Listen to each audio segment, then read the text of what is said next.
할렐루야, 콜로라도 스프링스에 있는 한미교회를 담임하고 있는 목사 김태준입니다. 오늘 또 2025년 1월 15일 수요일 또 기쁨의 언덕 또 말씀을 통한 또 묵상을 함께 나누게 됨을 감사하게 생각합니다. 오늘 함께 보실 하나님의 말씀은 창세기 14장 17절에서 24절까지의 말씀 되겠는데요. 제가 봉독해 드리겠습니다. 아브라함이 그돌라오멜과 그와 함께한 왕들을 쳐부수고 돌아올 때에 소돔 왕이 샤웨 골짜기 곧 왕의 골짜기로 나와 그를 영접하였고 살렘 왕 멜기세덱이 떡과 포도주를 가지고 나왔으니 그는 지극히 높으신 하나님의 제사장이었더라. 그가 아브라함에게 축복하여 이르되 천지의 주제이시오 지극히 높으신 하나님이시여 아브라함에게 복을 주옵소서.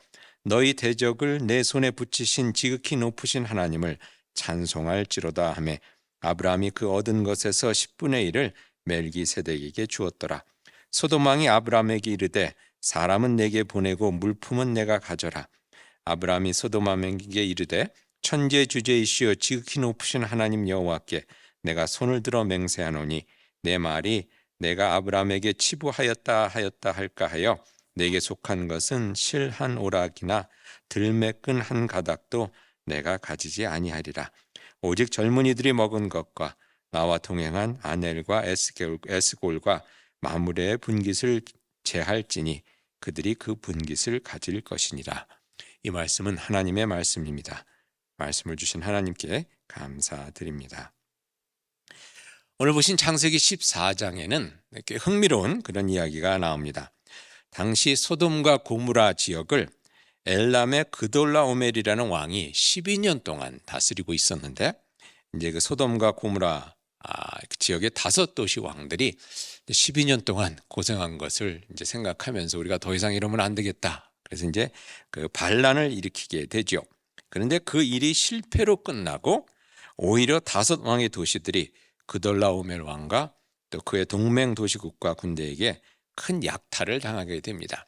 그래서 마침 그때 소돔에 살고 있던 아브라함의 조카 롯도 자신의 재산을 모두 다 빼앗기고 또 그 자신도 포로로 잡혀가는 그 일이 있게 됩니다.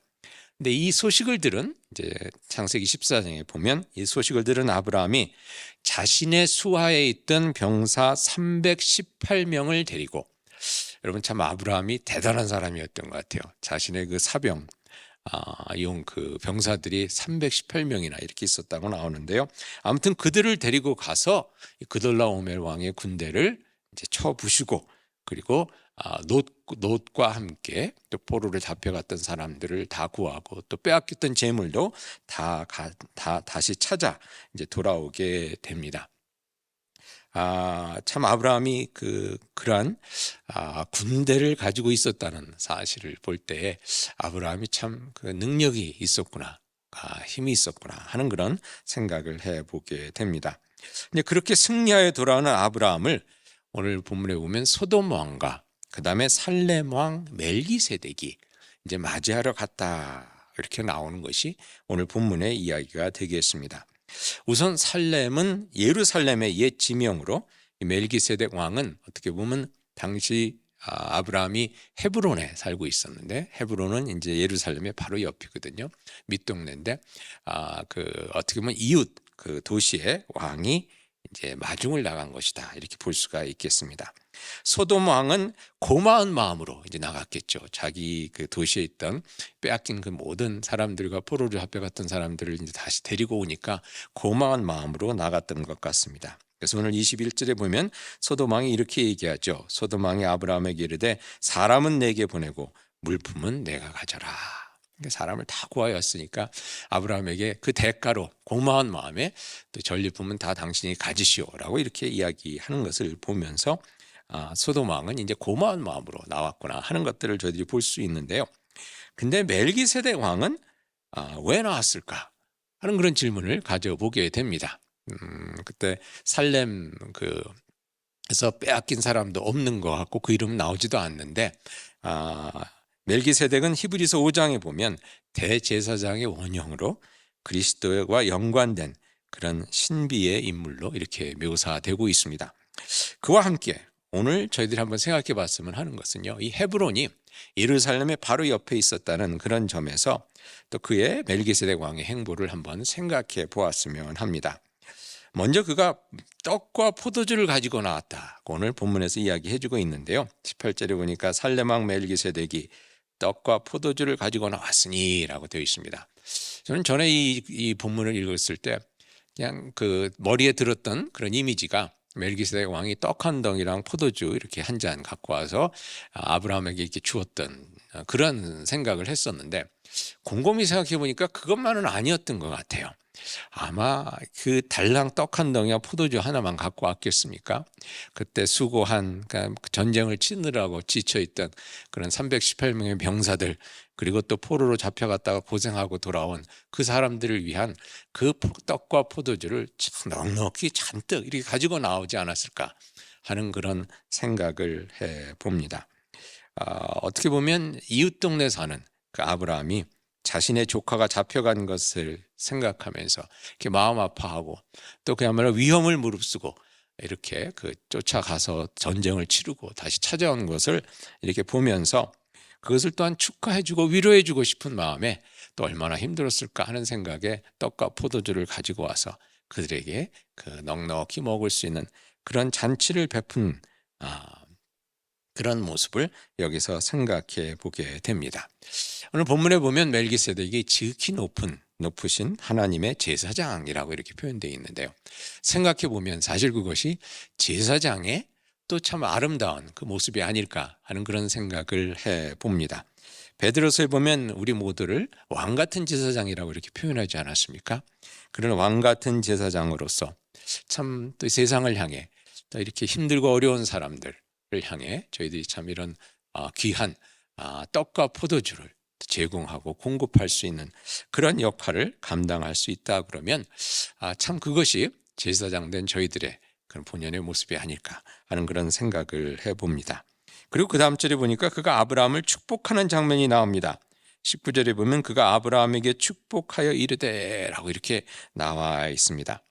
저희 한국 그 속어에 그런 말이 있죠. 이웃이 밭을 사면 배가 아프다는 그런 말이 있는데요. 그래서 저희들이 이웃이 밭을 사서 이렇게 잘 되는 걸 보면 시기해서 배가 아프다, 시기한다는 그런 말로 이해를 했는데, 어떤 분이 그걸 이렇게 또 그 해석을 하시더라고요. 이렇게 시기해서 배가 아픈 게 아니라, 여러분 밭에 필요한 것이 뭡니까? 걸음 아닙니까? 배요. 걸음? 그러면 이웃이 밭을 사면 내가 배가 아플 때, 배가 아프다는 것은 이제 대변을 보고 싶을 때 딴 데 대변 보지 않고 이웃집에 가서 대변을 봐서 그 땅을 더욱더 기름지게 해주라는 그런 말이다라고 이렇게 해석을 하는 것을 들은 적이 있었는데, 글쎄 그게 뭐 맞는지 안 맞는지는 모르겠지만 그래도 그 해석이 참 괜찮은 것 같아요. 이웃이 밭을 사면 시기하는 것이 아니라 어떻게 해서든지 좀이라도 도와주려 하는 그런 마음이 있어야 하지 않겠느냐 하는 그런 해석, 뭐 괜찮은 것 같습니다. 근데 여러분 멜기세덱이 그랬다는 거죠. 아브라함이 승리해서 돌아오니 그것을 시기하는 것이 아니라 저 사람의 힘이 더 세졌으니 이제 내가 더 힘들어지겠구나 하는 그런 생각을 했던 것이 아니라 진정 위하는 마음으로 가서 같이 축복해 위로하고 또 축복해 줬다는 것입니다. 사실 저희들이 생각해 보면 저희들의 대제사장 대신 예수 그리스도께서 하신 일이 바로 그것이 아니겠습니까?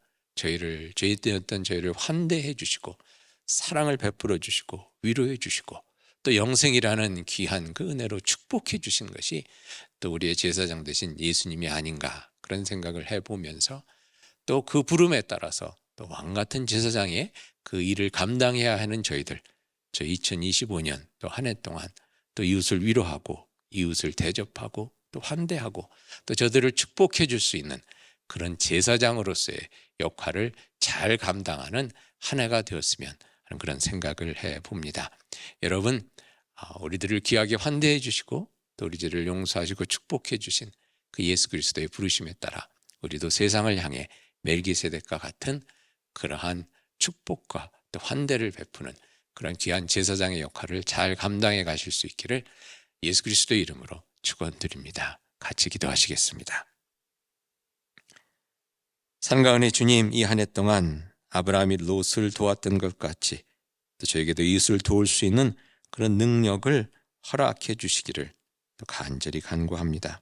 또한 멜기세덱과 같이 서로를 위로하고 축복하며 힘이 되어주는 그런 삶이 될 수 있도록 이끄시며 인도해 주시기를 우리의 대제사장 되신 예수 그리스도의 이름으로 기도하옵나이다. 아멘. 사랑 가운데 힘차게 살아가는 한 해가 되기를 축복합니다.